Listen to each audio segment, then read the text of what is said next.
దానియేలు 6వ అధ్యాయము 18 నుండి 28వ వచనం వరకు మనం చదువుకుందాం. Daniel chapter 6 versus 18 through 28.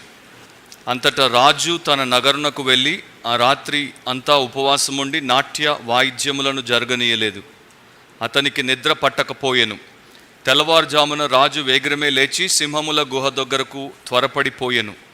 అతడు గుహ దగ్గరకు రాగానే దుఃఖస్వరముతో దానియేలును పిలిచి, జీవము గల దేవుని సేవకుడువైన దానియేలు, నిత్యము నీవు సేవించుచున్న నీ దేవుడు నిన్ను రక్షింపగలిగినా అని అతనిని అడిగెను. అందుకు దానియేలు, రాజు చిరకాలము జీవించునుగాక, నేను నా దేవుని దృష్టికి నిర్దోషినిగా కనబడితిని గనుక ఆయన తన దూతను పంపించి సింహములు నాకు ఏ హానియు చేయకుండా వాటి నోళ్లు మూయించెను. రాజా, నీ దృష్టికి నేను నేరము చేసిన వాడును కాను గదా అనెను. రాజు ఇందును గూర్చి అతి సంతోషభరితుడై దానియేలును గుహలో నుండి పైకి తీయుడని ఆజ్ఞ ఇయ్యగా బంట్రౌతులు దానియేలును బయటికి తీసిరి. అతడు తన దేవుని యందు భక్తి గలవాడైనందున అతనికి ఏ హానియు కలుగలేదు. రాజు ఆజ్ఞ ఇయ్యగా దానియేలు మీద నిందమోపిన ఆ మనుషులను వారు తోడుకొని వచ్చి సింహముల గుహలో పడద్రోసిరి. వారిని, వారి కుమారులను, వారి భార్యలను పడద్రోసిరి. వారు ఆ గుహ అడుగునకు రాకమునిపే సింహముల పాలైరి. సింహములు వారి ఎముకలను సహితము పగుల కొరికి పొడి చేసెను. అప్పుడు రాజుకు దర్యావేషు లోకమంతట నివసించు సకల జనులకును రాష్ట్రములకును ఆయా భాషలు మాట్లాడు వారికి అందరికీ ఇలాగు రాయించెను, మీకు క్షేమాభివృద్ధి కలుగునుగాక.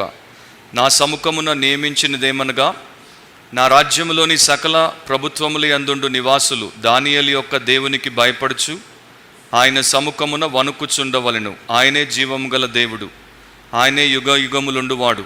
ఆయన రాజ్యము నాశనము కానేరదు, ఆయన ఆధిపత్యము తుదమట్టును కొండును.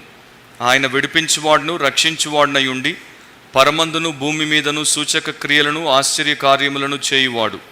ఆయనే సింహముల నోట నుండి ఈ దానియేలును రక్షించెను అని రాయించెను. ఈ దానియేలు దర్యావేషు ప్రభుత్వ కాలమందును పారసీకుడగు కోరేషు ప్రభుత్వ కాలమందును వర్ధిల్లెను. ప్రార్థన చేద్దాం.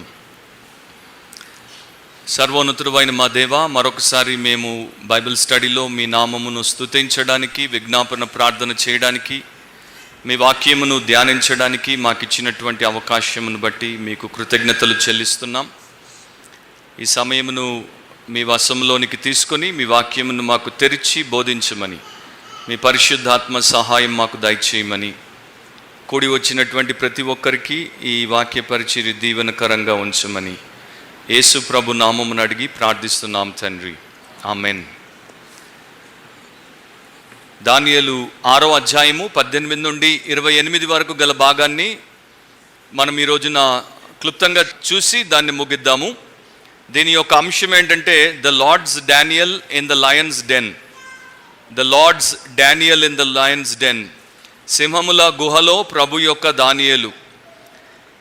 ఇది సండే స్కూల్ పిల్లలకు, సండే స్కూల్లో పెరిగినటువంటి వారందరికీ కూడా చాలా ప్రాముఖ్యమైనటువంటి ఒక కథ.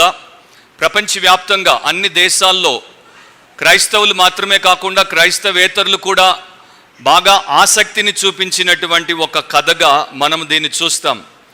అయితే వారిలో మనకు ఒక లోటు కనబడుతుంది. ఆ లోటు ఏంటంటే, దాంట్లో ఉన్నటువంటి సారాన్ని వారు చూడలేకపోయారు, దాంట్లో ఉన్నటువంటి గంభీరతను వారు గ్రహించలేకపోయారు. ఈ రాత్రి మనము కేవలము దీన్ని ఒక అద్భుతమైనటువంటి కథగా మాత్రమే కాకుండా దాంట్లో దేవుడు నేర్పిస్తున్నటువంటి పాఠమును చూడడము చాలా ముఖ్యం. ఎన్నో ఏళ్ల క్రితము ఒక ప్రముఖ పాజిటివ్ థింకింగ్ ప్రీచర్ ఉండేవాడు. అంటే ఆయన బోధకునిగా పనిచేసేవాడు, క్రైస్తవునిగా చలామణి అయ్యేవాడు. కానీ దేవుడి వాక్యమును ఆయన పాజిటివ్ థింకింగ్ కొరకు ఎక్కువగా ఉపయోగించేవాడు. ఆయన పేరు Norman Vincent pale. Norman Vincent pale అమెరికాకు ఒకప్పుడు ప్రెసిడెంట్గా ఉన్నటువంటి హెర్బర్ట్ హూవర్ని కలిశాడు. సో ఆ సమయంలో హెర్బర్ట్ హూవర్ గారు ఒక మంచి క్రైస్తవ విశ్వాసిగా, అలాగే అమెరికా రాష్ట్రపతిగా పేరుగాంచినటువంటి వ్యక్తి. ఆయన దగ్గరకు వచ్చినప్పుడు నార్మన్ విన్సెంట్ పేల్ ఆయన ఒక ప్రశ్న అడిగాడు, మీ భక్తి రహస్యం, మీ విజయ రహస్యం ఏంటో ఒక్క లైన్లో నాకు చెప్పగలరా అని. అప్పుడు హెర్బర్ట్ హూవర్ గారు ఈ రకంగా చెప్పారు, with the help of God I never gave up. With the help of God I never gave up. దేవుడి సహాయముతో నేనెన్నడూ కూడా నేను చేపట్టిన దాన్ని విడవలేదు, అంటే నేను నడిచే మార్గము నుండి వెనుదిరగలేదు. దానియేలు జీవితంలో అదే మనం చూస్తాం. దానియేలు దేవుని చేత పిలువబడ్డాడు. దేవుని చేత ఒక పరిచర్యలోనికి అతడు రప్పించబడినప్పుడు అతని మీదికి ఎన్ని రకాల సవాళ్ళు వచ్చినా, అతని ప్రాణాలు పోయే పరిస్థితి వచ్చినా కూడా అతడు దానిని ఎన్నడూ విడవలేదు, దాని నుండి వెనుకంజ వేయలేదు. సో ఇక్కడ రెండు విషయాలు మనం చూస్తాం. ఒకటి గాడ్స్ సావరెనిటీ, రెండవది హ్యూమన్ రెస్పాన్సిబిలిటీ. ఒకవైపున దేవుడి యొక్క సార్వభౌమత్వాన్ని చూస్తాం, ఇంకొక వైపున మానవుని యొక్క బాధ్యతను చూస్తాం. సో మన క్రైస్తవ జీవితంలో ఈ రెండు కూడా చాలా కీలకమైనటువంటివి. మొదటిది దేవుడి సార్వభౌమత్వము, ఆ తరువాత దానికి అనుగుణంగా మానవ బాధ్యత. దేవుడు సార్వభౌముడు, దేవుడే రక్షించువాడు, కానీ రక్షించబడేటువంటి స్థితిలో ఉండే బాధ్యత దానియేలుది. సో దానియేలు భక్తిపరుడు గనుకనే అతడు హాని లేకుండా బయటకు వచ్చాడు అని మనం చదివినటువంటి భాగంలో మనం చదివాం. సో ఈ రెండు విషయాలు మనము సమపాళ్లలో కలిగి ఉన్నప్పుడు మన జీవితంలో దైవ కార్యాలను చూడడం అనేది సామాన్యముగా ఉంటుంది. ఈ సింహముల గుహలో దానియేలు అనేటువంటి ఆ అంశాన్ని ఇక్కడ మనం చూస్తాం. కానీ పరిశుద్ధాత్మ దేవుడు ఆ భాగాన్ని రాయించినప్పుడు సింహముల గుహలో దానియేలు ఉన్నప్పుడు అక్కడ ఏం జరిగిందో దాని మీద ఆయన దృష్టి పెట్టలేదు. కానీ రాజుగారి యొక్క మహలులో రాజుగారి పరిస్థితి ఎట్లా ఉండిందో దాని మీద దృష్టి పెట్టాడు. చాలామంది ఆసక్తిని ఎక్కడ చూపించారంటే, దానియేలు సింహాల గుహలో ఏం చేసి ఉంటాడు, ఆయన సింహాలతో ఎలా వ్యవహరించుంటాడు, ఆయన నిద్రపోయి ఉంటాడా, నిద్రపోకుండా మేలుకొని ఉండుంటాడా, ఆయన ఎక్కడైనా మూలన పైకెక్కి నక్కి కూర్చుని ఉంటాడా, సింహాలకు అందకుండా ఉండుంటాడా, రకరకాల ఆలోచనలు మరి సామాన్యులే కాదు మేధావులు కూడా చేశారు. అండ్ కొంతమంది దాని గురించి చాలా ఊహాగానాలు కూడా చేశారు. ఇక్కడ బైబిల్ మనకు రాజుగారి గురించి, ఆయన మహలులో ఆయన యొక్క పరిస్థితి గురించి ఎక్కువగా చెప్తోంది కనుక దాని గురించే 3 విషయాలు మనం ఈ రాత్రి చూద్దాం. మొట్టమొదటిది ఏంటంటే 18 నుండి 20వ వచనం వరకు the distress of the king. రాజు యొక్క బాధను, రాజు యొక్క దుఃఖాన్ని మనం చూస్తాం. అంతకు మునుపు భాగంలో మనం చదివాము, అయిష్టంగానే రాజు తన ఆజ్ఞను బట్టి దానియేలును సింహముల గుహలో పడవేయించాడు. వారు అతన్ని గుహలో వేసిన తర్వాత ఆ యొక్క ద్వారాన్ని మూసి దానికి ముద్ర వేశారు. రాజు 18వ వచనంలో తన నగరుకు వెళ్ళి ఆ రాత్రి అంతా ఉపవాసం ఉండి నాట్య వాయిద్యములను జరుగనీయలేదు, అతనికి నిద్ర పట్టకపోయెను. ఇక్కడ ఒక ఆశ్చర్యకరమైనటువంటి విషయం కదా. బబులోను లాంటి ఒక మహా సామ్రాజ్యానికి రాజు, తన దేశస్థుడు కూడా కాదు, తన జాతివాడు కాదు, తన నిజమైనటువంటి పౌరుడు కాడు, ఒక అన్య దేశస్థుడు, ఇశ్రాయేలీయుడు, దానితో పాటు చెరపట్టబడినటువంటి వాడు. తన సమాజంలో అతనికి ఉన్నటువంటి పదవిని బట్టి తప్ప మరో రకంగా విలువలేనటువంటి వానిగా ఉన్నటువంటి దానియేలు కొరకు ఇంతగా ఇతడు బాధపడ్డం అనేది చాలా మరి ఆసక్తికరమైనటువంటి విషయం. దానికి ఒక కారణం ఉంది. దర్యావేషుకు దానియేలు స్నేహితుడు.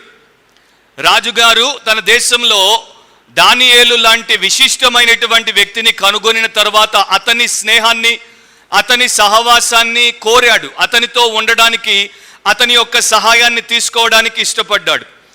తాను తన యొక్క స్నేహితుడిని రక్షించుకోలేకపోతున్నానే అనేటువంటి బాధ అతన్ని చాలా ఎక్కువగా బాధించిందనేది ఆ ప్యాసేజ్ని బట్టి అర్థం చేసుకుంటాం. డానియల్ అంటే దర్యావేషుకు విపరీతమైనటువంటి గౌరవం ఉండేది.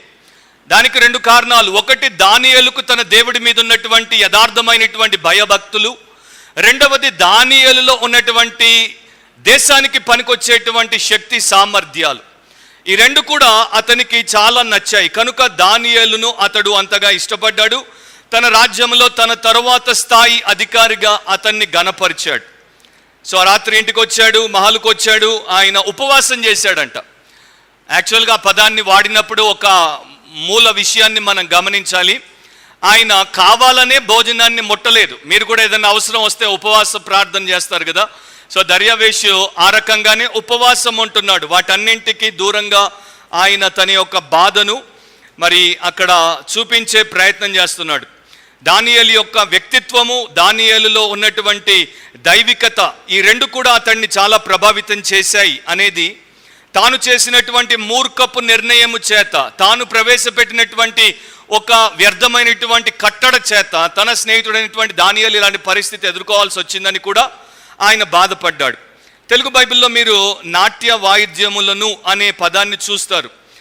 అక్కడ 6వ అధ్యాయం వరకు మనం మొదట్లో చెప్పాము, అది అరమైక్ భాషలో రాయబడింది. సో అరమైక్ భాషలో వాడబడినటువంటి పదానికి ఇంగ్లీష్లో డైవర్షన్స్ అని అర్థము, లేకపోతే దృష్టిని మరల్చుట అని మనం చెప్పచ్చు. రాజులకు ఇది చాలా అవసరం. వారికి సంగీతం కావచ్చు, నాట్యం కావచ్చు, లేకపోతే స్త్రీల సహవాసం కావచ్చు, మరో రకమైనటువంటి ప్రదర్శన కావచ్చు, ప్రతి రాత్రి ఉండాలి. ఎందుకంటే రాజ్య భారము వారిని కృంగ చేయకుండా, రాజ్యంలో ఉన్నటువంటి సమస్యలు వారిని పీడించకుండా, వారి దృష్టిని వారికి ఉన్నటువంటి ఈ యొక్క భారభరితమైనటువంటి బాధ్యతల నుండి మరల్చడానికి, అండ్ వారు రాజులు కనుక వారికి ఎప్పుడు కూడా ప్రమాదం పొంచే ఉంటుంది. ఎవరైనా సరే వారి ప్రాణాన్ని తీయొచ్చు, వారి స్వంత కుటుంబ సభ్యులు తీయొచ్చు, వారి యొక్క శత్రువులు తీయొచ్చు. సో వారికి ఆ ప్రాణ భయం ఉంటుంది కనుక ఈ రెండింటి మధ్యలో వారు నలిగిపోకుండా ప్రతి రాత్రి వారికి ఆహ్లాదపరిచేటువంటి కార్యక్రమాలు ఉండాలి. సో ఒక డిస్ట్రాక్షన్ ఉండాలన్నమాట. అప్పుడే వారు వాటిని తట్టుకోగలుగుతారు. సో రాజుగారు అలాంటి దాన్ని కూడా ఆ రాత్రికి వద్దన్నారు. సో ఆయన సంగీతాన్ని కాదన్నారు, నాట్యాన్ని కాదన్నారు, స్త్రీల సహవాసాన్ని కాదన్నారు, ఆహార పదార్థాలు కాదన్నారు, ఏది వద్దన్నారు. ఆయనకు నిద్ర కూడా పట్టట్లేదు. దేశంలో, చాలా పెద్ద దేశంలో ఎన్నో రకాలైనటువంటి సమస్యలు ఉంటాయి, కానీ వాటి గురించి ఆయన ఆ రాత్రి ఆలోచించట్లేదు. ఆయన కేవలం ఒకే ఒక్క విషయాన్ని గురించి ఆలోచిస్తున్నాడు. దానియేలును సింహాల గుహలో నేను పడవేయించాను, అతన్ని నేను రక్షించుకునే పరిస్థితిలో లేను, నిస్సహాయుణ్ణి. ఒక దేశానికి రాజును అయితే ఏంటి దాని వల్ల వచ్చిందేంటి? నాకు కావలసిన మనిషిని నేను రక్షించుకోలేకపోతున్నాను. మనం కూడా చాలాసార్లు అట్లా ఫీల్ అవుతాం కదా. మన ఇంట్లో ఎవరికైనా జబ్బు చేసి డాక్టర్ గారు ఆ జబ్బును మేము నయం చేయలేమన్నప్పుడు, అయ్యో డాక్టర్ ఏం చేయలేకపోతున్నాడు, నేనేం చేయలేకపోతున్నాను, ఎవరు ఏం చేయలేకపోతున్నారు అని మనం కూడా చాలా ఫీల్ అవుతాం కదా.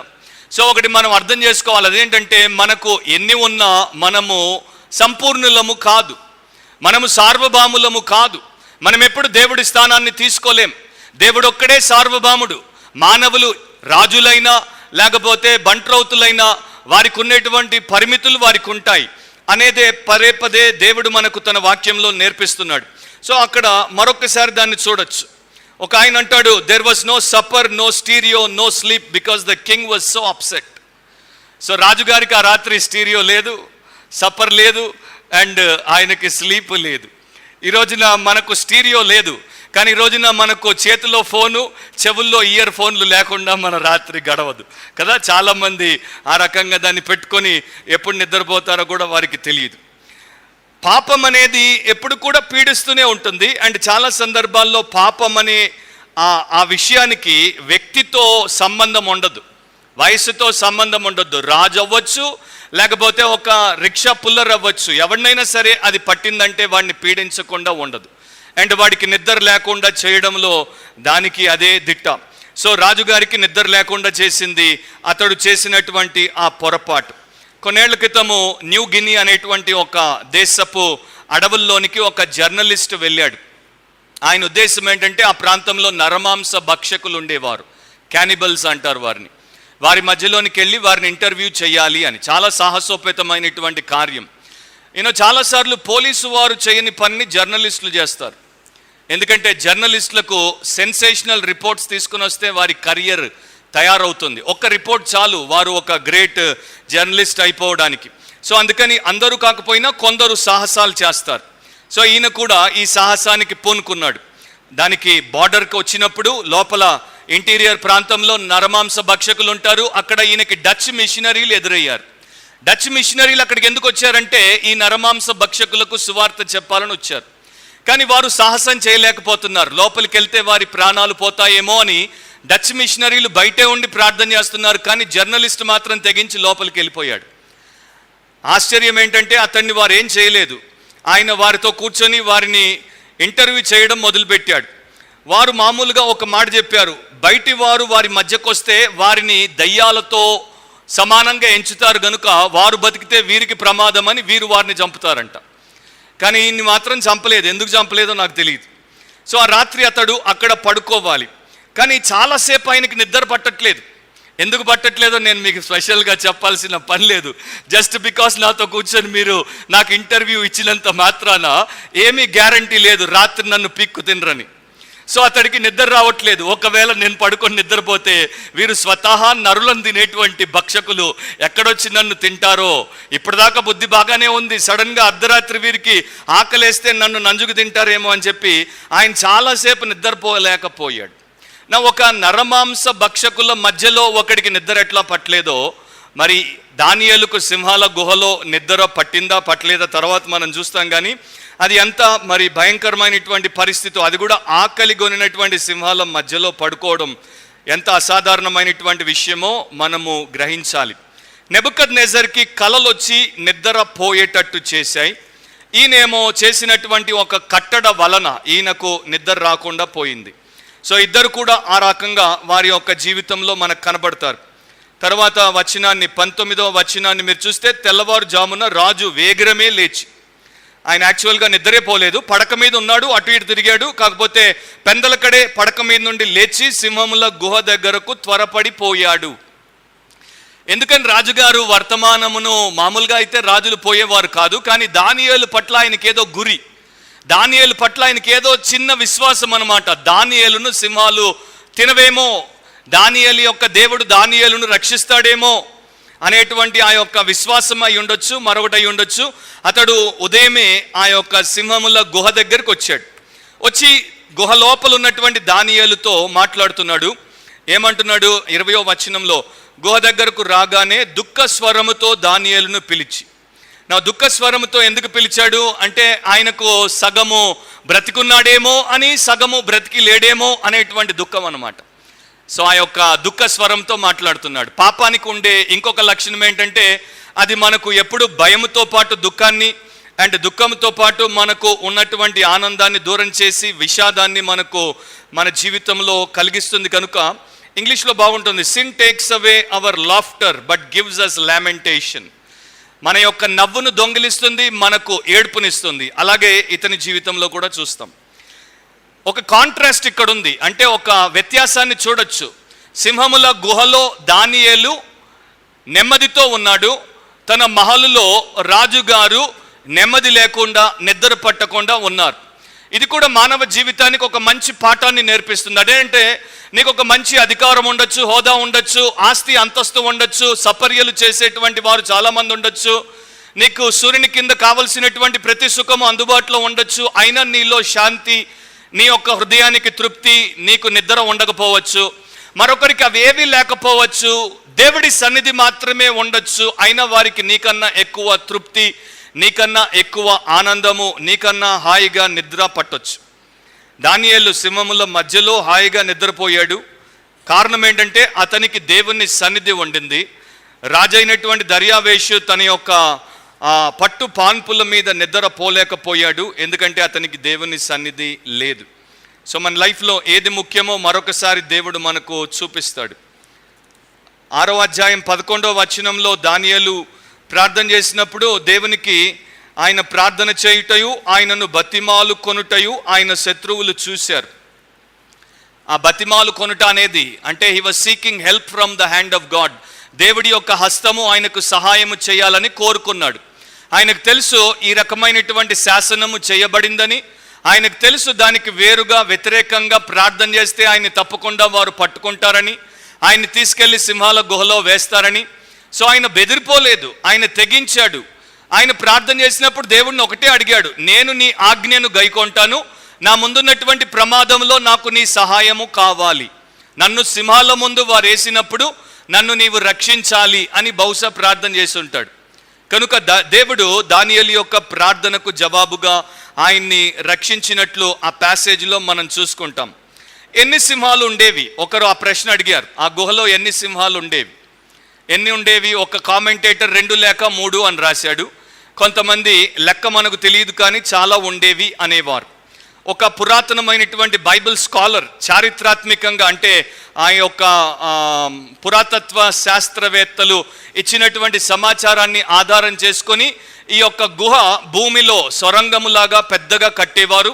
దానికి 2 విభాగాలు ఉండేవి, డివిజన్స్ ఉండేవి. ఇటువైపు సింహాలను ఉంచేవారు, ఆ తర్వాత మధ్యలో ఒక గోడ, దానికి ఒక గేటు, ఇటువైపు మరి వారు ఆహారం వేసి గేటు తీసి సింహాలను ఇటు తెచ్చినప్పుడు గేటు మూసి ఈ సింహాలు ఉండే ప్రాంతాన్ని ఎవరినైతే తిన్నదో లేకపోతే తిన్నాయో వాటిని శుభ్రం చేయడానికి వాడుకునేవారు అని చెప్తారు. మనకు తెలీదు, కానీ ఒక రిలయబుల్ స్కాలర్ ఆ రకంగా చెప్తాడు. So it's a big place and దాంట్లో చాలా ఉండేవి, 10 ఉండేవో 25 ఉండేవో మనకు తెలియదు. ఆ మనుషులను సింహాలకు ఎరగా వేసే ముందు వాటిని 3 రోజుల వరకు ఏ ఆహారం పెట్టకుండా ఉంచేవారు.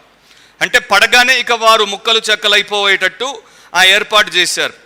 ఒక ఉదాంతం నేను మీకు చెప్తాను. ఇక్కడ బైబిల్లో మనం చూస్తాం కదా, తర్వాత భాగంలో దానియేలు యొక్క శత్రువులను, వారి కుమారులను, వారి భార్యలను పడవేశారంట. అది మనకు మరి చాలా ఎక్కువ సింహాలు ఉండేవి అన్నదానికి ఆధారం అన్నమాట. వీరు పైనుండి కింద ఫ్లోర్ మీద పడకమనుపే సింహాలు తినేశాయి, వాళ్ళ ఎముకలను కూడా మరి అవి కొరికేశాయి అని బైబిల్ మనకు చెప్తోంది. ఇప్పుడు మీరు ఒక్కసారి ఆలోచించండి, ఒక మనిషిని తినడానికి సింహానికి ఎంత టైం పట్టాలో. నేను ఎప్పుడు సర్వే చేయలేదు. సో సింహము మామూలుగా ఫస్ట్ మెడబట్టుకొని చంపుతుంది, ఆ తర్వాత మెల్లగా తింటుంది. కానీ ఇవి ఆకలిగొన్న సింహాలు వీరిని చాలా తొందరగా తినేశాయి. సో చాలా ఎక్కువ సింహాలు, ఎందుకంటే ఆయన శత్రువుల సంఖ్య ఎంతో తెలియదు, వారి కుమారుల సంఖ్య ఎంతో తెలియదు, వారి భార్యల సంఖ్య ఎంతో తెలియదు. 30 మందో 60 మందో 100 మందో మనకు తెలియదు. కానీ వారు పడగానే వారిని సింహాలు తిన్నాయి, అంటే చాలా ఉన్నాయి. సో అన్ని ఆకలిగొన్నటువంటి సింహాల మధ్యలో దానియేలు ఉన్నాడు, కానీ ఆయన మాత్రము చాలా చక్కగా నింపాదిగా ఉన్నాడు. కారణం ఏంటంటే దేవుడి మీద అతనికి ఉన్న అపారమైనటువంటి విశ్వాసం. అందుకని దానియేలు ఆయన గ్రంథంలోనే 11వ అధ్యాయంలో ఒక చక్కని మాట రాశాడు. దానియేలు 11:32 అనుకుంటాను. అయితే తమ దేవుని నెరుగువారు బలము కలిగి గొప్ప కార్యములు చేసెదరు. ఎవరికైతే తమ దేవుడు తెలుసో, ఎవరికైతే దేవుడితో వ్యక్తిగత సంబంధం ఉంటుందో వారు ఆయన శక్తిని ఆశ్రయిస్తారు గనుక వారు వేటికి భయపడరు, జంకరు అండ్ అన్ని పరిస్థితుల్లో వారు చక్కగా నిలదొక్కునేటువంటి వారిగా ఉంటారు. ఒక తాతగారు అతని మనవడు ఇద్దరు బజార్కి వెళ్ళారు. బజార్కి వెళ్ళిన తర్వాత తాతగారు మనవడితో అన్నాడంట, చాలా దూరం వచ్చేసినట్టుంది అని. మనవడు అన్నాడంట, ఏమో తెలియదు అని. ఆ తర్వాత ఇంకా కొంత దూరం వెళ్ళారు. ఇంకా కొంత దూరం వెళ్ళిన తర్వాత తాత మరలా మనవడిని అడిగాడు, మనం ఎక్కడున్నామో తెలుసా అంటే, ఏమో నాకు తెలియదు అన్నాడు. అప్పుడు కాసేపు అయిన తర్వాత తాత మరలా మనవడితో అన్నాడంట, నువ్వు తప్పిపోయినట్టుంది అని. ఎందుకంటే నీకు ఎంత దూరం వచ్చావో తెలియదు, ఎక్కడున్నామో తెలియదు అన్నప్పుడు మనవడు తాత చేయి పట్టుకొని అన్నాడంట, నీతో నేనుంటే నేను ఎట్లా తప్పిపోతాను అని. నీతో నేనుంటే నేను ఎట్లా తప్పిపోతాను. ఇంతకుముందు విన్నాం కదా, యేసు నీవు నాతో ఉంటే చాలు అని పాడడం కాదు, యేసుతో మనం ఉండాలి. యేసు మనతో ఎప్పుడూ ఉంటాడు. యేసు ఎప్పుడు తన మాటను ఆయన పాటించకుండా ఉండడు. మనమే ఆయనతో ఉంటామా ఉండమా అనేది మన కారణాల చేత నిర్ణయించుకుంటాం. సో దేవుడు మనతో ఉన్నప్పుడు మనం ఎప్పుడు తప్పిపోము. దేవుడు మనతో ఉన్నప్పుడు మనం ఎప్పుడు భయపడాల్సినటువంటి అవసరం ఉండదు. అండ్ ఇక్కడ ఈ రాజుగారు దానియేలుతో సంభాషించినప్పుడు చాలా శ్రేష్టమైనటువంటి పదాలను వినియోగించాడు. ఇవంతా కూడా దానియేలుతో అతనికి ఉన్నటువంటి సహవాసం ద్వారా, దానియేలు అతడికి నేర్పినటువంటి సత్యాల ద్వారా అతడు గ్రహించాడు అని మనం తెలుసుకుంటున్నాం. ఏమంటున్నాడు? ఓ నా ప్రధానివైనటువంటి దానియేలు అనట్లేదు, జీవము గల దేవుని సేవకుడవైన దానియేలు. సో మిమ్మల్ని మీ పొజిషన్ని బట్టి పిలిస్తే బాగుంటుందా, లేకపోతే ఈ రకంగా పిలిస్తే బాగుంటుందా? ఓ డాక్టర్ గారు అని మిమ్మల్ని పిలిస్తే, ఇంజనీర్ గారు, లేకపోతే లెక్చరర్ గారు, లేకపోతే ప్రొఫెసర్ గారు అని మిమ్మల్ని సంబోధిస్తే మీకు సంతోషమేమో, కానీ బైబిల్ ప్రకారం నిజంగా జీవము గల దేవుని సేవకులముగా మనం పిలువబడితే దానికన్నా గొప్ప ధన్యత లేదు. సో రాజుగారు 2 గొప్ప స్టేట్మెంట్లు చేశారు. ఒకటి, జీవము గల దేవుని సేవకుడవైన దానియేలు. 2, నిత్యము నీవు సేవించుచున్న నీ దేవుడు నిన్ను రక్షింపగలిగినా. దాంట్లో ఒక కాంప్లిమెంట్ ఉంది అండ్ ఒక క్వశ్చన్ ఉంది. కాంప్లిమెంట్ ఏంటి? నీవు జీవము గల దేవుని సేవకుడవు, నిత్యము ఆయన్ని సేవించినటువంటి వాడవు. అండ్ క్వశ్చన్ ఏంటి? ఆయన నిన్ను రక్షించగలిగాడా? ఈ లివింగ్ గాడ్ అనేది, లేకపోతే జీవము గల దేవుడు అనేది దానియేలు మరి చాలా వచనాలు ఉన్నాయి, కానీ వాటిలోనికి వెళ్ళట్లేదు. ఒక్కటి దానియేలుకు సంబంధించిన వచనాన్ని మీకు చెప్తాను. ఇర్మియా గ్రంథం 10వ అధ్యాయం 10వ వచనంలో దానియేలు ఇర్మియా చేత ప్రభావితమయ్యాడు. ఇర్మియా రచన అతన్ని బాగా ప్రభావితం చేసింది. లాస్ట్ ఎప్పుడో లెసన్లో అది మనం విన్నాము. సో ఇర్మియా ద్వారా దానియేలు తెలుసుకున్నటువంటిది దానియేలు ద్వారా దర్యావేషు తెలుసుకున్నాడు. ఇర్మియా 10:10లో ఏమనుంది? యెహోవాయే నిజమైన దేవుడు, ఆయనే జీవము గల దేవుడు, సదాకాలము ఆయనే రాజు. సో జీవము గల దేవుడు, సదాకాలం ఆయనే రాజు. ఇదే భాష దానియేలులో కూడా మనకు కనబడుతుంది. కాకపోతే అది దర్యావేషు నోట వచ్చింది, నెబుకద్నెజర్ నోట వచ్చింది. వారు దానియేలు ద్వారా నేర్చుకున్నారు కనుక ఆ రకంగా వారు మాట్లాడడం జరిగింది. సో దానియేలు దేవుడు, జీవం గల దేవుడు. కానీ బబులోను దేవుళ్ళు, దానియేలు 5వ అధ్యాయం 23వ వచనం మీకు గుర్తు లేదనుకుంటాను. బెల్షస్సర్ సమయంలో దానియేలు బెల్షస్సర్తో ఈ మాట అన్నాడు. ఏమన్నాడు? చూడనైనను, విననైనను, గ్రహింపనైనను చేతకాని వెండి, బంగారు, ఇత్తడి, ఇనుము, కర్ర, రాయి అను వాటితో చేయబడిన దేవతలను స్తుతించితిరి గాని. సో వారి దేవుళ్ళు, వారి దేవతలు ఏంటో ఆయన అక్కడ చెప్పేశాడు. చూడలేవు, వినలేవు, సహాయము చేయలేవు, జీవము లేనటువంటివి. అండ్ కర్ర, ఇత్తడి, వెండి, మరి ఇతరత్ర పదార్థాలతో తయారు చేయబడినటువంటివి. So there is a contrast between the dead gods of the Babylonians and the living God of Daniel. దానియేలు యొక్క జీవం గల దేవుడికి అతని దేశంలో ఉన్నటువంటి చచ్చిన దేవుళ్లకు మధ్యలో ఒక వ్యత్యాసం ఉంది. క్రైస్తవుల పరిస్థితి కూడా అంతే. మన చుట్టూ ఉన్నటువంటి మృతమైనటువంటి దేవతలు, దేవుళ్లను వారు అంతగా ఆరాధిస్తే, అంతగా ఆశ్రయిస్తే, మన జీవము గల దేవుణ్ణి మనం ఇంకా 4 రెట్లు ఎక్కువ ఆశ్రయించాలి, ఆయన్ని అనుసరించాలి. అంటే దేవుడు జీవం గల దేవుడు. ఎందుకంటే గాడ్ ఈజ్ లైఫ్, దేవుడిలో జీవం ఉంది. 2 రకాలుగా చెప్పచ్చు. గాడ్ హ్యాస్ లైఫ్ అని చెప్పచ్చు, గాడ్ ఈజ్ లైఫ్ అని చెప్పచ్చు. కానీ ఏది బెటర్ అంటారు రెండిట్లో? గాడ్ హ్యాస్ లైఫ్ మంచిదా, గాడ్ ఈజ్ లైఫ్ మంచిదా? God is life. ఎందుకంటే గాడ్ హ్యాస్ లైఫ్ అంటే దాంట్లో it was granted to him, it was given and to him అని కూడా అనొచ్చు. ఆయనకు అది ఇవ్వబడింది, బయట నుండి అది ఇంకొకరి నుండి అది ఇవ్వబడింది అని కూడా చెప్పచ్చు. కానీ గాడ్ ఈజ్ లైఫ్ అంటే God himself is the source of life. దేవుడే దానికి మూలం, అది ఆయనలో నుండే వస్తుంది. ఆయనే జీవపు ఊట, ఆయనే జీవ అధికారి, జీవాధిపతి. So God is life, God imparts life. దేవుడు జీవము గలవాడు, ఆయనే అందరికీ జీవాన్ని ఇస్తాడు. జీవాన్ని ఇవ్వడమే కాదు, ఆయనే జీవాన్ని సంరక్షిస్తాడు. God alone can preserve life. So నా ఇప్పుడు మనము దేనికైనా భయపడాల్సిన అవసరం ఉందా అంటే లేదు, నిజానికి లేదు. ఎందుకంటే దేవుడు మన యొక్క జీవాన్ని కాపాడినంత వరకు మన జీవాన్ని మన నుండి ఏవి హరించలేవు. రోగము కానీ, మరణం కానీ, ఖడ్గం కానీ, లేకపోతే శత్రువులు కానీ, లేకపోతే మరొక ఉపద్రవం కానీ దేవుడు పర్మిషన్ ఇచ్చేంత వరకు నీ లైఫ్ని నీ నుండి తీసివేయలేవు. కనుక భయపడాల్సిన అవసరం లేదు. దేవుడి చిత్తము అని ఆయన చేతుల్లో ఉంటే చాలు. దానియేలుకు జీవము గల దేవుడితో living and on going relationship ఉండేది. నిత్యము దేవుడిని సేవించాడు, అంటే నిత్యము దేవుడితో సంబంధం ఉండేది. అనుదినము దేవుణ్ణి సేవించేవాడు, ఆయా సమయాల్లో కాదు, యథావిధిగా దేవుణ్ణి సేవించేవాడు. సో రాజుగారు కూడా దాన్ని గుర్తించారు. అంటే రాజుగారికి డానియేల్ యొక్క డ్యూటీస్తో పాటు డానియేల్ యొక్క డివోషన్ కూడా బాగా తెలుసు అన్నమాట. అంటే ఆయన ఎంత ప్రత్యేకమైనటువంటి వ్యక్తో దాన్ని బట్టి మనము అర్థం చేసుకోవచ్చు.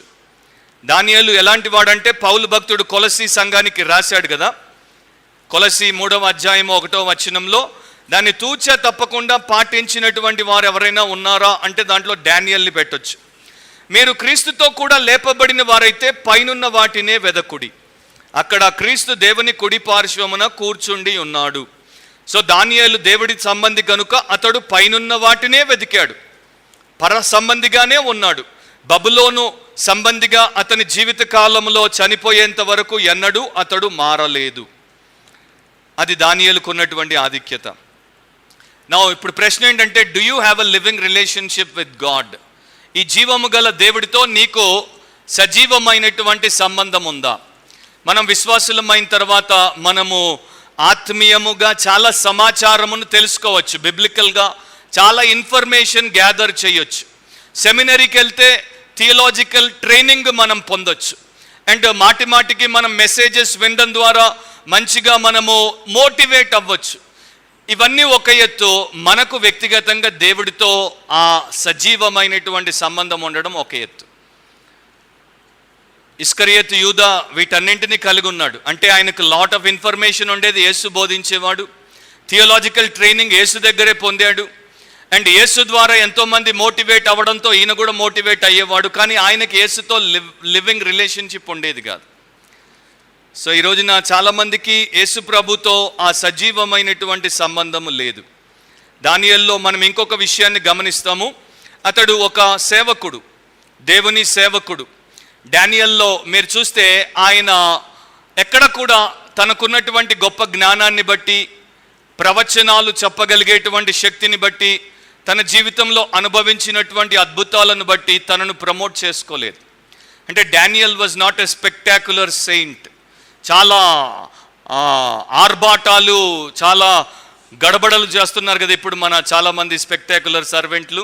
ఆ రకంగా ఆయన చేయలేదు. ఆయన ఒకటే ఒకదానికి గుర్తించబడతాడు. చాలా నెమ్మదస్తుడు, తగ్గింపు గలవాడు, నమ్మకస్తుడు. డానియల్ ఏంటి అంటే నమ్మకస్తుడు అని చెప్పచ్చు.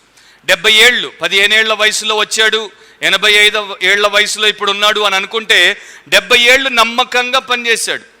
70 ఏళ్ళు ఆయన ఎక్కడ కూడా దేవుడికి రావాల్సినటువంటి మహిమను తాను దొంగిలించే ప్రయత్నమే చేయలేదు. అండ్ ఈ 70 ఏళ్ల కాలంలో డానియల్ పరిచర్య ద్వారా ఏం జరిగింది ఎప్పుడైనా మీరు ఆలోచించారా? ఏమీ జరగలేదు. Almost nothing. చెప్పుకోదగ్గది ఏమీ జరగలేదు. బబులోనియుల్లాగానే ఉన్నారు. వారి మధ్యలో 70 ఏళ్ళు ఒక పరమ భక్తుడు బ్రతికాడు. రాజ్యాలు మారారు. కానీ రాజుల్లో ఆ యొక్క వికృత స్వభావము, క్రూరత్వము అండ్ అన్య దేవత ఆరాధన అట్లాగే ఉన్నాయి. డానియల్ తన ప్రజల్ని ఏమైనా మార్చాడా? పెద్దగా మార్చినట్టు ఏమీ మనకు కనిపించదు. డానియల్ బహుశా చాలాసార్లు బాధపడి ఉండొచ్చు. మోషే ఐగుప్తు చెరలో ఉన్నటువంటి తన ప్రజలందరినీ బయటికి విడిపించుకుపోగలిగాడు. బబులోను చెరలో ఉన్నటువంటి నా ప్రజల్ని 70 ఏళ్ళు బబులోను రాజు తర్వాత పై అధికారిగా ఉండి కూడా నేను విడిపించలేకపోయాను. ఇవన్నీ కూడా చాలా ఇంపార్టెంట్ పాయింట్స్ అన్నమాట. డానియల్ అలాంటి పొజిషన్లో కూడా ఉండి విడిపించలేకపోయాడు. చాలాసార్లు నాతో కొంతమంది అంటుంటారు, క్రిస్టియన్స్ పాలిటీషియన్స్ అవ్వాలి, అప్పుడు సొసైటీని, సిస్టమ్ని మార్చొచ్చేమో దేవుడు అనుకుంటే. కానీ డానియల్ ఉండి కూడా మార్చలేకపోయాడు. ఎందుకంటే దేవుడి యొక్క ప్లాన్కి, డానియల్ యొక్క మరి పొజిషన్కి సంబంధం ఆ సమయంలో లేకుండింది. డానియల్ బబులోన్లో, యోనా నినివేలో చేసినట్లు ఒక్క రోజున ఒక మెసేజ్ ద్వారా వారందరినీ మారు మనసులోనికి నడిపించలేకపోయాడు. డానియల్కు ఉన్నటువంటి జ్ఞానము, యథార్థత, నమ్మకత్వము ఇవేవి కూడా అతడు మరి వారిని తన వైపు మార్చుకోకుండా నిజానికి అవి అతడికి శత్రువులను తయారు చేశాయి. సో అతని యొక్క శత్రువులు అతడి ప్రాణాలు తీయడానికి రాజు శాసనాన్ని సిద్ధం చేసి అతడిని సింహముల గుహ పాలు చేశారు. సో చాలాసార్లు మనం అనుకుంటాం మన ద్వారా ఏమీ జరగట్లేదు అని. డానియల్ని జ్ఞాపకం చేసుకోండి. కానీ దానియేలు ద్వారా దేవుడు ఏం చేయాలో అది చేస్తున్నాడు. అప్పుడు చేశాడు, ఇప్పుడు చేస్తున్నాడు. దానియేలును ప్రవచనాత్మకంగా భవిష్యత్ కాలంలో దేవుడు ఏ రకంగా వాడుకోవాలో, అనేకులకు ప్రేరేపణగా ఏ రకంగా ఉంచాలో ఆయన యొక్క ఆలోచన ప్రకారం ఆయన్ని వాడుకున్నాడు. కానీ డానియల్ని ఒక స్పెక్టాక్యులర్ మ్యాన్గా మనం చూడం. He was a simple man but a Holi man. So మనకి ఎలాంటి వారు దేవుడి సేవకులు అని మనం గుర్తించవచ్చు అంటే, దేవుడి సేవకులు ఎప్పుడూ సింపుల్ పీపుల్గా ఉంటారు, స్పెక్టాక్యులర్గా ఉండరు. అంటే వారిని వారు ఎక్కువ చూపించుకోరు. ఈ రోజున మీరు టీవీ చూసినప్పుడు కొందరు వారిని వారు చాలా చూపించుకుంటారు. సినిమా టైప్లో ప్రమోషన్ చేస్తారు. అది వెంటనే మీకు అర్థమైపోతుంది, this is not a man who has the mind of Christ. ఈ మనిషికి క్రీస్తు మనసు లేదు అని చాలా ఈజీగా మీరు గుర్తుపట్టొచ్చు. సో అది మీకు ఎందుకు చెప్తున్నానంటే, చాలామంది మరి ఈ యొక్క టేప్ విన్నా మీరైనా సరే అలాంటి వారి యొక్క దానిలో పడిపోకుండా జాగ్రత్తగా ఉండాలని. క్లే షివర్ అనేటువంటి ఒక ఫుట్బాల్ ప్లేయర్ ఉండేవాడు అమెరికాలో. 1995లో ఆయన కాలేజ్ ఫుట్బాల్లో సెన్సేషనల్ ప్లేయర్గా పేరుగాంచాడు. సో ఆ సమయంలో ఫ్లోరిడా స్టేట్కి ఆయన ఆడుతున్నప్పుడు ఆయనను ఆల్ అమెరికన్ ఫుట్బాల్ టీంలో మరి గ్రేట్ ప్లేయర్గా లేకపోతే నంబర్ 1 ప్లేయర్గా ఎంపిక చేసి ఒక మ్యాగజైన్ వారు ఆయనను కవర్ మీద వేద్దాం అనుకున్నారు. అది చాలా గొప్ప విషయం. ఎందుకంటే కాలేజ్లో ఆడుతున్నటువంటి వ్యక్తి అలాంటి నేషనల్ మ్యాగజైన్ కవర్ మీదకి వస్తే నేషనల్ ప్లేయర్గా వెంటనే మీడియాలో గుర్తింపబడతాడు. అతని జీవితము మారిపోతుంది. ఈ రోజున హిమా దాస్ జీవితం మారిపోయినట్లు. మొన్నటిదాకా హిమా దాస్ ఎవరో మనకు తెలియదు, కానీ ఈ రోజున హిమా దాస్ ప్రపంచం అంతటికి తెలుసు. ఆ రకంగా లైఫ్ మారిపోతుంది. కానీ క్లే షివర్ ఒక డెడికేటెడ్ క్రిస్టియన్, ఒక మంచి సమర్పణ కలిగినటువంటి క్రైస్తవుడు. అందుకని ఆయన టీమ్ కెప్టెన్ ఇద్దరు ఆ మ్యాగజైన్ కవర్ మీద తన ఫోటో ఉండడానికి ఇష్టపడలేదు. ఇందుకే ఆ మ్యాగజైన్ ఏంటో చెప్తాను. Play boy magazine.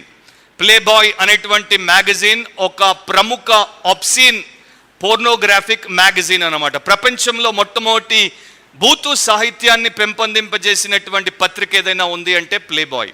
దాని నిండా స్త్రీల నగ్న చిత్రాలు ఉంటాయి. సో దాని మీద తన బొమ్మ పడితే దేశస్తులందరూ దాన్ని చూడాల్సి వస్తుంది. తనను చూస్తారు, లోపల ఉన్నటువంటి బూతును చూడాలి. దానికి తాను కారకుడు అవ్వద్దు. దానికోసం తను ఏం కోల్పోవాలి? వచ్చే పేరు ప్రతిష్టలు కోల్పోవాలి, వచ్చే $multi-million కాంట్రాక్ట్స్ కోల్పోవాలి, ఈజీగా గొప్ప ప్లేయర్ అయిపోయేటువంటి అవకాశాన్ని కోల్పోవాలి. కానీ క్లే షివర్ ఏమన్నాడు తెలుసా? నా తల్లి క్రైస్తవురాలు, మా అమ్మమ్మ క్రైస్తవురాలు, నన్ను క్రైస్తవ భక్తితో పెంచారు.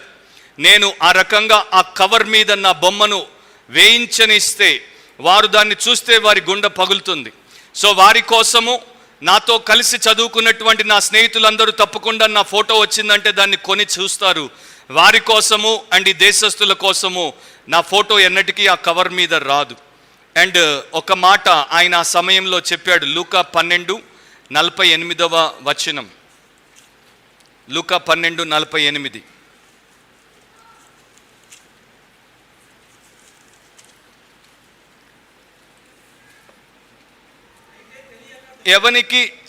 ఎవనికి ఎక్కువగా ఇయ్యబడినో వాని యొద్ద ఎక్కువగా తీయజూతురు. ఈ లైన్ని ఆయన వాడాడు. సో నాకు దేవుడు ఎక్కువగా ఇస్తే నా దగ్గర ఎక్కువ అడుగుతాడు, కనుక నేను దేవుడి విషయంలో జాగ్రత్త వహిస్తాను. నా లిస్టులో ఉన్నటువంటి వారిని ఎవరిని కూడా నేను గాయపరచను. అండ్ నా లిస్టులో టాప్ మోస్ట్ పొజిషన్లో ఉన్నది దేవుడు.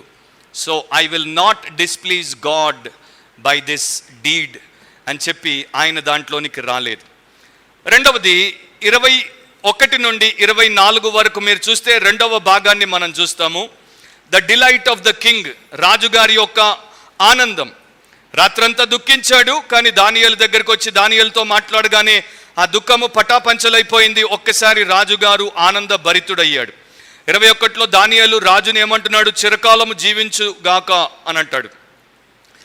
తనను ఆ రకమైనటువంటి పరిస్థితిలో వేసినటువంటి వ్యక్తి కొరకు ఏమని ప్రార్థన చేస్తున్నాడు?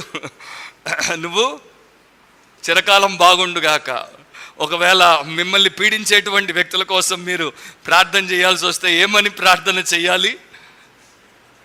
God give them long life so that they will live and they will challenge me. వాళ్ళు బ్రతికుండి నన్ను ఎప్పుడు సవాలు చేసేటట్టు వారికి చిరకాలము జీవము నివ్వు అని మనం ప్రార్థన చేయాలి. వారి అడ్డు తొలగించు అని మాత్రం ప్రార్థన చేయకూడదు. ఆ తర్వాత దానియేలు ఆయనకి జవాబు చెప్పాడు. నేను నా దేవుని దృష్టికి నిర్దోషినిగా కనబడితిని గనుక ఆయన తన దూతను పంపించి సింహములు నాకు ఏ హానియు చేయకుండా వాటి నోళ్లు మూయించెను. రాజా, నీ దృష్టికి నేను నేరము చేసిన వాడును కాను గదా అనెను. సో ఆ రెండు విషయాలు అక్కడ చెప్పాడు ఆయన. ఒకటేమో దేవుడి ముందు తన పరిస్థితి ఏంటో, తర్వాత రాజుగారి ముందు తన పరిస్థితి ఏంటో, ఆ రెండింటి గురించి చెప్పాడు. మరొకసారి మనము ఇర్మియాను జ్ఞాపకం చేసుకుందాం. దానియేలుకు ఇర్మియా ద్వారా ఒక గొప్ప సత్యము తెలుసు. ఇర్మియా తన జీవిత కాలంలో ప్రవక్తగా ఉండి ఆయన దేవుడి పని చేసినందుకు రాజుగారి కోపానికి గురవ్వడము, ఆయనను వారు ఇర్మియా 38వ అధ్యాయం మీరు తర్వాత చదువుకోండి. ఇర్మియా 38వ అధ్యాయము 6వ వచనం నుండి మీరు తర్వాత చదువుకోండి 13 వరకు. అక్కడ ఈ రకంగా ఉంటుంది.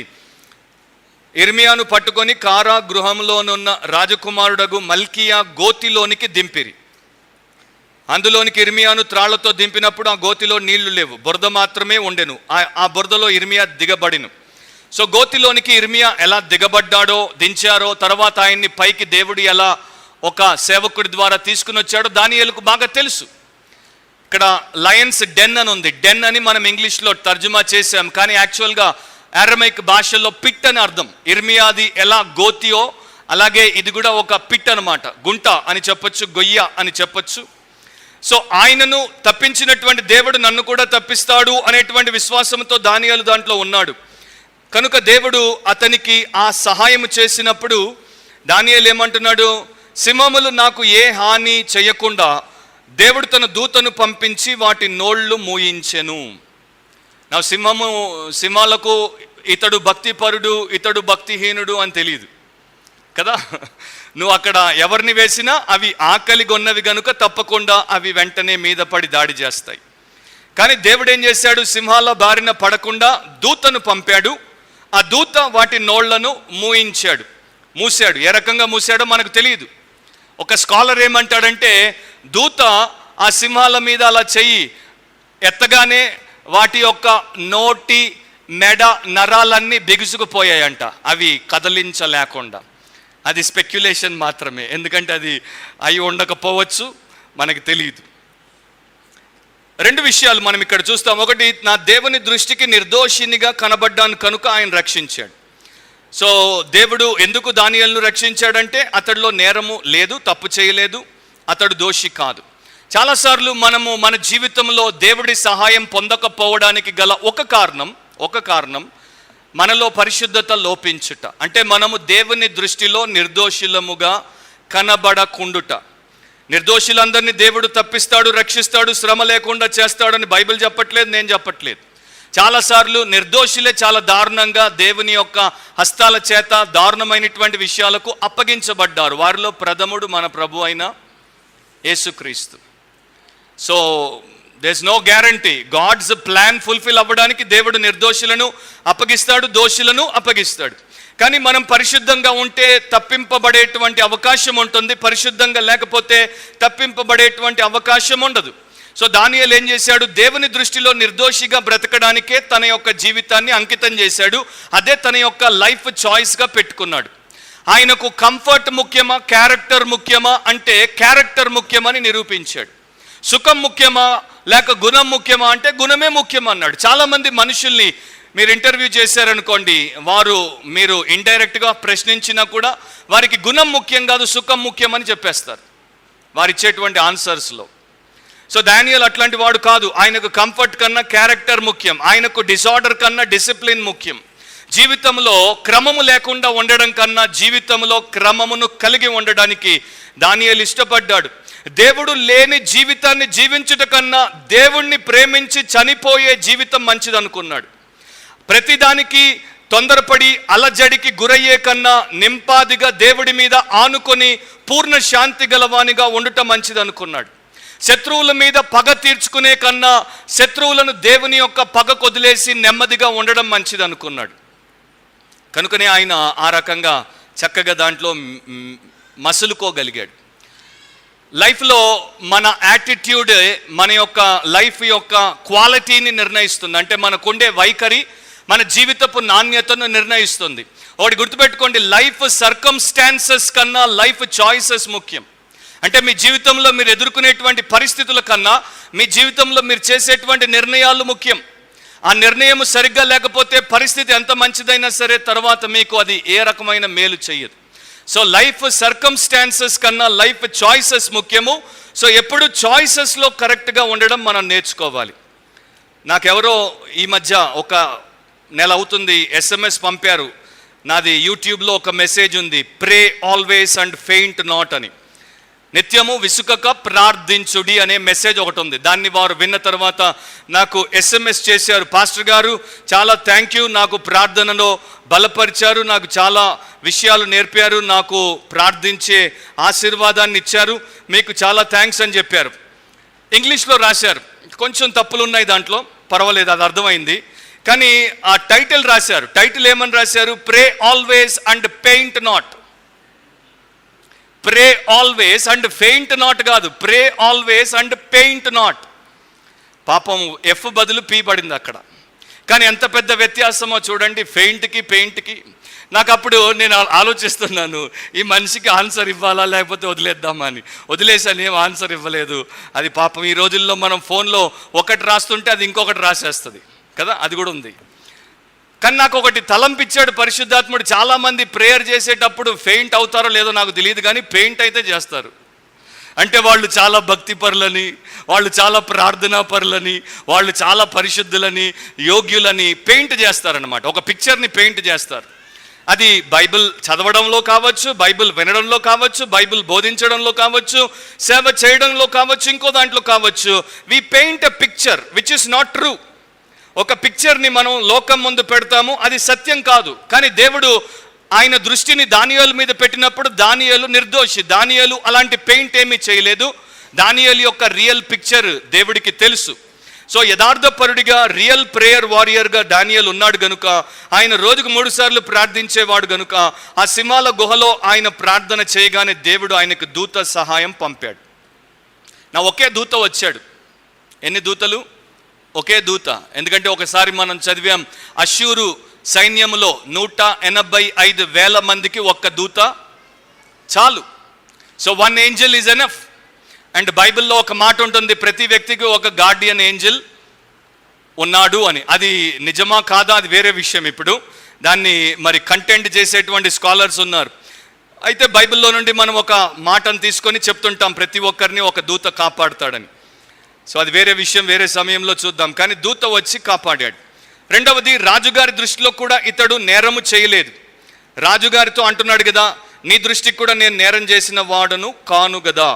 యాక్చువల్గా తెలుగులో ఆ ట్రాన్స్లేషన్లో అది ఆయన చెప్పినటువంటి మాట కొంచెం సరిగ్గా లేదు. అంటే నీ దృష్టిలో కూడా నేనే నేరము చేయలేదని నీకు తెలుసు కదా, నేనేం నేరం చేయలేదని నీకు తెలుసు అని రాజుతో అంటున్నాడు. సో హోలీనెస్ అనేది, దేవుడి ఎదుట పరిశుద్ధంగా ఉన్నటువంటి వారు ప్రజల ఎదుట తమ ప్రవర్తనలో దాన్ని చూపిస్తారు. దానికి దానియేలే నిదర్శనం. నేను పరిశుద్ధుడను, మీరు పరిశుద్ధులు అంటే ఇతరులతో, ప్రజలతో మీరు ప్రభుత్వం దగ్గర మీ యొక్క ప్రవర్తనలో దాన్ని బయట పెడతారు. అలా లేకపోతే నిజంగా పరిశుద్ధత కాదు అనేది మనము తెలుసుకుంటాం. సో డానియల్ దేవుడి వైపు అండ్ మానవుని వైపు, ఇరువురి వైపు ఆయన సత్యవంతునిగా మనకు కనబడతాడు. ఇక్కడ ఓ మాట రాశాడు, హెబ్రీ 11వ అధ్యాయము 33వ వచనం.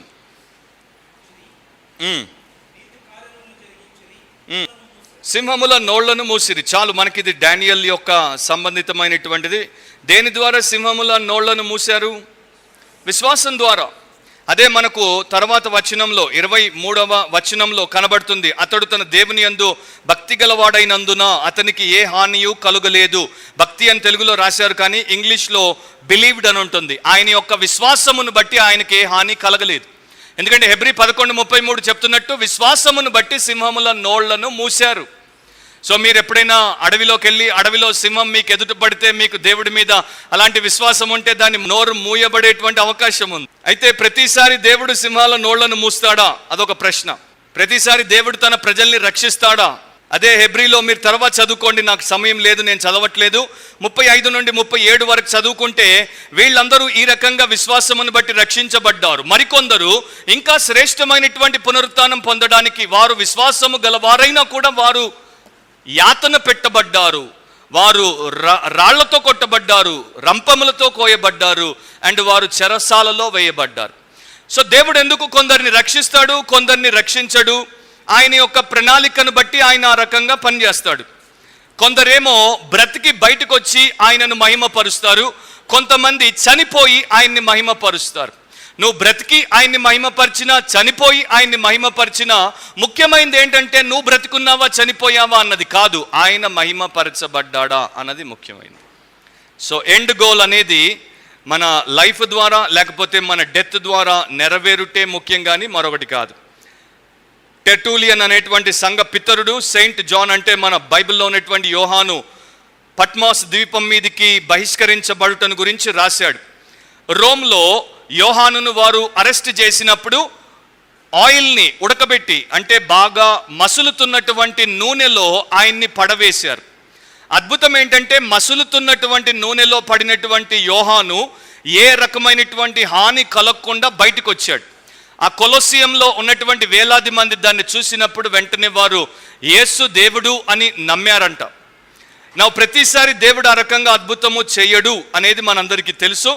చాలా తక్కువ మందిని ఆ రకంగా ఆయన కారణం చేత రక్షిస్తాడు. ఎక్కువ మంది మసిలే నూనెలో పడితే ఏమైపోతారు? మాడిపోతారు, చచ్చిపోతారు. ఎందుకంటే మనకు తెలుసు, రోమ్ చాలామందిని అలా స్తంభాలకు కట్టేసి నూనె పోసి తగలబెట్టినప్పుడు వారు కాలిపోయారు. ఆ వేలాది మంది హతసాక్షులను దేవుడు ప్రతిసారి రక్షించలేదు.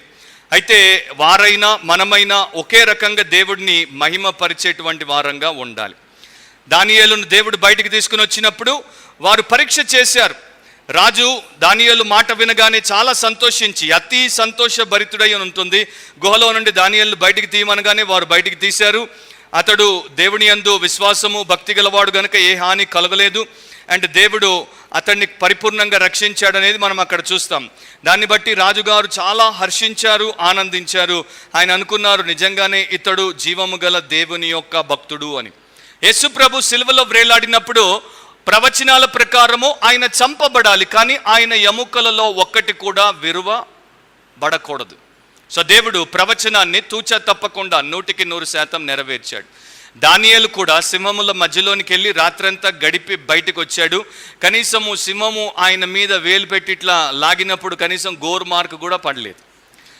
2 ఉదాంతాలు మనం చూస్తాం. ఒకటి 3వ అధ్యాయంలో వారిని అగ్నిలో వేస్తే వారు బయటకు వచ్చినప్పుడు వారి వస్త్రాలకు అగ్ని వాసన రాలేదు. అండ్ ఈయన సింహముల గుహ నుండి బయటకు వస్తే సింహములు ఈయనను ఏ రకంగా హాని చేయలేదు. సో డివైన్ పవర్ యొక్క ప్రూఫ్స్ అనేవి బైబిల్లో చాలాసార్లు దేవుడు విడిచిపెట్టాడు. ఆయన యొక్క శక్తి యొక్క రుజువులు విడిచిపెట్టాడు. ఒకటి నేను మీకు చూపిస్తాను. అపోస్తలుల కార్యములు 1వ అధ్యాయం 3వ వచనం. చాలామంది యేసుప్రభు తిరిగి లేవలేదని, యేసుప్రభు యొక్క శిష్యులు సమాధిలో నుండి ఆయన శవాన్ని ఎత్తుకెళ్ళిపోయారని పుకారు పుట్టించి సైనికులకు డబ్బిచ్చి మరి ఆ రకంగా చేయించినటువంటి సందర్భంలో అపోస్తలులు 1:3లో బైబిల్ ఏం చెప్తోంది? ఆయన శ్రమ పడిన తరువాత 40 దినముల వరకు వారికి అగపడుచు దేవుని రాజ్య విషయములను గురించి బోధించుచు అనేక ప్రమాణములను చూపి వారికి తన్ను తాను సజీవునుగా కనపరుచుకొనెను. మీ తెలుగులో ప్రమాణములను అని 1 ఉంటుంది. 1ని కింద మీరు ఫుట్ నోట్లో చూస్తే అక్కడ రుజువులు అని ఉంటుంది. సో చాలా రిజరక్షన్ ప్రూఫ్స్ని దేవుడు, ఎవిడెన్సెస్ని దేవుడు తన కుమారుడిని లేపట ద్వారా ఇచ్చాడు. సో క్రైస్తవులముగా మనము కూడా ఈ రకంగా శోధించబడినప్పుడు, మన యొక్క సింహముల గుహను మనం ఎదుర్కొన్నప్పుడు మనము ఏ రకంగా ఉంటున్నాం అనేది మనము ఒకసారి ఆలోచించుకోవాలి. బైబిల్ చెప్తోంది, పేతురు రాశాడు, 1 పేతురు 5:8, గర్జించు సింహము వలె మీ విరోధి అయినటువంటి అపవాది మిమ్మల్ని మృంగడానికి వెదుకుచు మరీ తిరుగుతున్నాడు. సో దానియేలేమో గుహలో పడ్డాడు. మనం గుహలోనికి వెళ్ళాల్సిన అవసరం లేదు. మనం ఎక్కడున్నా సరే మన చుట్టూ ఒక గర్జించే సింహము మనల్ని వెతికి పట్టుకొని నమిలే ప్రయత్నము చేసే ప్రణాళికతో ఉన్నాడనేది మనం గుర్తుపెట్టుకోవాలి. సో జాగ్రత్త పడితే దాని బారిన పడకుండా మనం ఉండొచ్చు. 24వ వచనము, రాజుగారికి ఆయన యొక్క కోపమంతా తీర్చుకునే అవకాశం దొరికింది. ఆజ్ఞ ఇవ్వగానే దానియేలును నిందించినటువంటి అక్యూజర్స్ అందరినీ వారు తెచ్చారు, సింహముల గుహలో పడవేశారు. సో వారు తప్పు చేసినందుకు వారి కుటుంబాలు కూడా శిక్షకు గురయ్యాయి. అందుకని అంటారు కదా, ఒకడు తప్పు చేస్తే మరి చాలామంది ఇబ్బందుల పాలవుతారు. Some times family, some times church, some times whole nation పూర్తిగా మరి అలాంటి పరిస్థితుల్లో ఉండాల్సి వస్తుంది. సద్దాం హుస్సేన్ చేసినటువంటి పాడు పనికి ఇరాక్ అంతా కూడా ధ్వంసం అయిపోవాల్సి వచ్చింది. సో దేశమంతా నాశనానికి గురి కావాల్సి వచ్చింది. ఆ రకంగా వీరు అందరూ కూడా సింహముల బారిన పడి వారి ఎముకల్ని కూడా తినేసాయంట. నేను అందుకే అంటాను, క్రిస్టియన్లు సింహములతో పోల్చడం కరెక్టే అని. ఎందుకంటే మనకు కూడా ముక్క కావాలి, బొక్క కావాలి. సో ముక్క బొక్క 2 తినేస్తాం మనం. 3వ భాగాన్ని కూడా చూడండి. 3వ భాగం ఏంటంటే the decree of the king. రాజుగారు ఇచ్చినటువంటి ఆజ్ఞ. రాజుగారు ఇచ్చినటువంటి ఆజ్ఞ. రాజుగారు 2 ఆజ్ఞలు ఇచ్చారు. ఒకటి ఆల్రెడీ నేను మీకు చెప్పేశాను, 24వ వచనంలో శత్రువులందరినీ కూడా సింహముల గుహలో పడవేయమని. రెండవది, తన దేశ ప్రజలందరికీ ఇంకొక రకమైనటువంటి ఆజ్ఞని ఇచ్చారు. ఆ ఆజ్ఞ ఏంటో మనం చూద్దాం. నా దేవుడు తన ప్రజల పట్ల జరిగినటువంటి అన్యాయానికి న్యాయం చేస్తాడా అనే ప్రశ్న కొంతమంది అప్పుడప్పుడు నన్ను అడుగుతుంటారు. వారికి ఒక మాట జ్ఞాపకం చేసి ముందుకెళ్తాను. లూకా 18వ అధ్యాయము 7-8 వచనాలు. దేవుడు తాను ఏర్పరచుకున్న వారు దివారాత్రులు తన్ను గూర్చి మొర్ర పెట్టుకొనుచుండగా వారికి న్యాయము తీర్చడా? యేసుప్రభు అడుగుతున్నటువంటి ప్రశ్న. ఆయన వారికి త్వరగా న్యాయము తీర్చును. వారి విషయమే కదా ఆయన దీర్ఘశాంతము చూపుచున్నాడని మీతో చెప్పుచున్నాను. సో దేవుడు తనకు మొరపెట్టేటువంటి వారికి, అండ్ ఎలా మొరపెడతారు? దివారాత్రులు మొరపెట్టేటువంటి తాను ఏర్పరచుకున్నటువంటి వారికి న్యాయము తప్పకుండా తీరుస్తాడు. కాకపోతే మీరు అనుకున్నట్టు, మీకు కావాల్సినటువంటి రీతిలో, మీరు అనుకున్న సమయంలో తీర్చకపోవచ్చు, కానీ న్యాయం అయితే తప్పకుండా చేస్తాడు. దానియేలు అన్న పేరుకు అర్థమేంటి? మై గాడ్ ఈజ్ జడ్జ్, దేవుడు నా న్యాయాధిపతి. సో దానియేలు విషయంలో దేవుడు సరైన సమయంలో ఆయనకు న్యాయము చేశాడు. శ్రీలంకలో ఒక పాస్టర్ గారు ఉండేవారు, ఆయన పేరు కాల్టన్ విక్రమరత్నే. కాల్టన్ విక్రమరత్నే తన బయోగ్రఫీ రాసినప్పుడు ఆయన అంటే గిట్టనటువంటి శత్రుమూక ఒకసారి ఆయన్ని పట్టుకొని ఒక నదిలో ముంచే ప్రయత్నం చేసింది. కానీ అసాధారణమైన రీతిలో దేవుడు ఆయన్ని రక్షించాడు. కరెక్ట్గా 1 వారం రోజుల తర్వాత అదే రోజు అదే నదిలో అదే స్పాట్లో ఆ మూక నాయకుడు మునిగి చచ్చాడు. కారణం ఎవరికి తెలియదు, బహుశా దేవుడు ముంచుంటాడు, కానీ ప్రతిసారి ముంచడు. సో పాయింట్ ఏంటంటే, నాకు నీకు శత్రువులుగా ఉన్నవారిని దేవుడు అట్లా ముంచాలని మాత్రం అనుకోకండి. సో రెండవ రకమైనటువంటి ఆజ్ఞ ఏంటి? దానియేలు యొక్క దేవునికి భయపడుచు ఆయన సముఖమున వణుకుచుండవలెను. ఆయనే జీవము గల దేవుడు, ఆయనే యుగ యుగములుండువాడు, ఆయన రాజ్యము నాశనము కానేరదు, ఆయన ఆధిపత్యము తుదమట్టున కొండును. ఆయన విడిపించువాడును రక్షించువాడునై ఉండి పరమందును భూమి మీదను సూచక క్రియలను ఆశ్చర్య కార్యములను చేయువాడు. ఆయనే సింహముల నోట నుండి ఈ దానియేలును రక్షించను అని రాయించను. అక్కడ కొన్ని పాయింట్స్ ఉన్నాయి, వాటన్నిటిలోనికి నేను వెళ్ళట్లేదు, మీరు ధ్యానించుకోండి. కాకపోతే ఒక్కొక్క మాట చెప్పి నేను ముగింపులోనికి వచ్చేస్తాను. దేవుడు తాను ఎలాంటి వాడో ఆయన అన్ని తరాల్లో అన్ని జాతుల మధ్య అన్ని దేశాల్లో నిరూపించుకుంటూనే వచ్చాడు. అపోస్తలులు 17, 27, 28 మీరు రాసుకొని తర్వాత చదువుకోండి. దేవుడు తనను గూర్చినటువంటి ఉనికిని ఎప్పుడు విడిచిపెడతాడు, తన రుజువులు ఎప్పుడు మనుషులకు అందుబాటులో పెడతాడు. 25వ వచనంలో దానియేలు యొక్క దేవునికి భయపడుచు ఆయన సముఖమున వణుకుచుండవలెను అని చెప్పాడు. సో దేవుడి గురించి 4 మాటలు ఇక్కడ చెప్పాడు. దానికన్నా ముందు ఒకటి మీకు చెప్తాను. ప్రజలకు మీకు క్షేమాభివృద్ధి కలుగునుగాక అని రాశాడు. దేశంలో క్షేమం ఎప్పుడు ఉంటుందంటే దేశానికి పట్టిన పీడ పోయినప్పుడు. నీ జీవితంలో క్షేమం ఎప్పుడు ఉంటుందంటే నీ జీవితంలో నుండి నీవు చెడును తొలగించుకున్నప్పుడు. పీస్ అనేది, సిన్ అనేది పోయినప్పుడే వస్తుంది. పర్వర్షన్ పోతే పీస్ వస్తుంది. సో ఈ దేశంలో ఈ చెడ్డవారిని సింహాల బారిన వేసి చంపేశాడు కనుక రాజుగారు ఇప్పుడు చెప్పగలుగుతున్నాడు, మీకు అందరికీ, దేశస్తులందరికీ సమాధానము కలుగునుగాక. మన దేశంలో మన ప్రపంచంలో సమాధానం రావాలంటే మరి చెడు పోవాలి, పోనంత వరకు సమాధానం రాదు. నాస్తికులు చాలామంది అడుగుతుంటారు, దేవుడు ఉంటే, దేవుడు మంచివాడైతే, దేవుడు ప్రేమ గలవాడైతే ఇంత చెడు ఎందుకు ఉంది, నెమ్మదెందుకు లేదు అని. ఎందుకంటే మీలాంటి వాళ్ళు ఉన్నారు కనుక. ఓకే, దాంట్లో 3 విషయాలు లేక 4 విషయాలు నన్ను చెప్పనివ్వండి. ఒకటి, దేవుడికి భయపడి వణకమని చెప్పాడు. సో ఎవరికైనా సరే దేవుడి యొక్క ఆలోచన ఉన్నప్పుడు దేవుడి పట్ల మనకు ఉండాల్సినటువంటి దృక్పథం ఏంటి? ఆయనకు భయపడాలి, వణకాలి. అండ్ ఈ రోజున సమాజము చెడుతో నిండి ఉండడానికి గల ఒక కారణం ఏంటంటే దేవుడంటే భయము అండ్ వణుకు 2 లేకపోవడం. రెండవది, ఆయన జీవము గలవాడు అని చెప్పాడు. సో దేవుడు జీవము గలవాడు. దేవుడి నుండి జీవాన్ని ఎవరు ఎన్నటికీ తీసేయలేరు. కొన్నేళ్ల క్రితం ఒక ఆయన గాడ్ ఈజ్ డెడ్ అనేటువంటి ఉద్యమాన్ని ప్రారంభించాడు. దేవుడు చచ్చిపోయాడు అనేటువంటి ఉద్యమాన్ని ప్రారంభించాడు. ఈ రోజున ఉద్యమం చచ్చిపోయింది, దేవుడు బతికే ఉన్నాడు.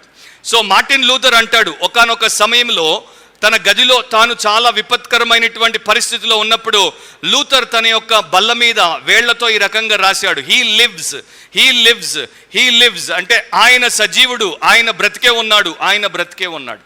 సో ఎప్పుడైనా మీకు విపత్కర పరిస్థితి వస్తే టెన్షన్కి గురి అవ్వకండి. సింపుల్గా చెప్పండి, ఆయన బతికే ఉన్నాడు, ఆయన చూసుకుంటాడు. అలెగ్జాండర్ మెక్లారన్ అనేవాడు, ప్రజలు వస్తారు, ప్రజలు పోతారు, నాయకులు వస్తారు, బోధకులు వస్తారు, తత్వశాస్త్రవేత్తలు వస్తారు, కొంతకాలం పనిచేస్తారు, కొంతకాలం బోధ చేస్తారు, ఆ తర్వాత శక్తిహీనులై నిశ్శబ్దంగా మట్టిలో కలిసిపోతారు. కానీ ఆయన మాత్రం నిరంతరం ఉంటాడు. వీరు బ్రతికి చచ్చిపోతారు, ఆయన బ్రతుకుతూనే ఉంటాడు. వీరు కాసేపు వెలిగే చిరుదివ్వలు, ఆ తర్వాత ఆరిపోతారు. ఆయనే నిజమైనటువంటి వెలుగు, నిరంతరం ప్రకాశిస్తూనే ఉంటాడు. సో ఇంత గొప్ప దేవుడు, ఇంత గంభీరమైనటువంటి దేవుడు మన దేవుడిగా ఉన్నప్పుడు మనం ఎలా ఉండాలో మనకు ఆయన నేర్పిస్తున్నాడు. తర్వాత ఇంకొక మాట, ఆయన యొక్క రాజ్యము యుగ యుగములు ఉంటుంది, నాశనం కాదు, ఆయన ఉంటాడు అని బైబిల్ చెప్తోంది కదా. So God is faithful for ever. దేవుడు నిరంతరము నమ్మకంగా ఉంటాడు, ఆయన మూడు మారదు. దేవుడు నిరంతరము నమ్మకంగా ఉంటాడు, అది మీరు గుర్తుపెట్టుకుంటే చాలు. తర్వాత ఆయన యొక్క రాజ్యమును బట్టి ఆయన కార్యములు చేస్తాడు. పరమందు భూమి మీద సూచక క్రియలు ఆశ్చర్య కార్యములు చేయువాడు ఆయనే. సో మనం ఆశ్రయించాల్సింది ఒక్కడనే, దేవుడినే.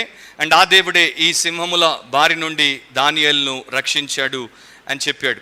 సో అది ఆ యొక్క 6వ అధ్యాయపు అంతం.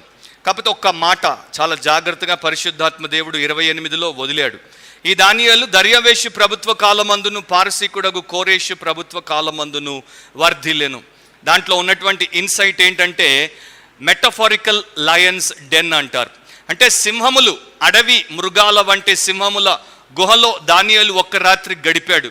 కానీ ఆయన జీవితం 70 ఏళ్ళు ఇలాంటి నిజమైనటువంటి సింహముల వంటి రాజుల హయాంలో ఆయన గడిపాడు. సో ఏది గొప్ప అంటే ఆ లిటరల్ లయన్స్ డెన్లో నుండి బయటికి రావడం గొప్ప కాదు, ఇలాంటి రాజుల మధ్యలో బ్రతికి వర్ధిల్లడం గొప్ప. సో దాంట్లో దేవుడు తాను ఎంత శక్తిమంతుడో, తన ప్రజల్ని ఎలా ఆయన పరిరక్షించుకోగలడో నేర్పిస్తున్నాడు. ప్రార్థన చేద్దాం. పరిశుద్ధుడు అయిన మా దేవా, మరొకసారి మీ యొక్క సార్వభౌమత్వాన్ని బట్టి, మీ సంకల్పాన్ని బట్టి, దానియేలు జీవితంలో మీరు చేసినటువంటి గొప్ప కార్యాన్ని బట్టి మీ కృతజ్ఞతలు చెల్లిస్తున్నాము. మీ వాక్యము మాకెంతో నెమ్మదినిస్తుంది, నిరీక్షణనిస్తుంది, మమ్మల్ని నిలబెడుతుంది, మమ్మల్ని నిజముగా బలపరుస్తుంది. మా యొక్క ప్రతి పరిస్థితిని మేము అధిగమించడానికి మాకు సహాయము చేస్తుంది. మీ వాక్యమే లేకపోతే మేము బ్రతుక జాలమని ఒప్పుకుంటున్నాం.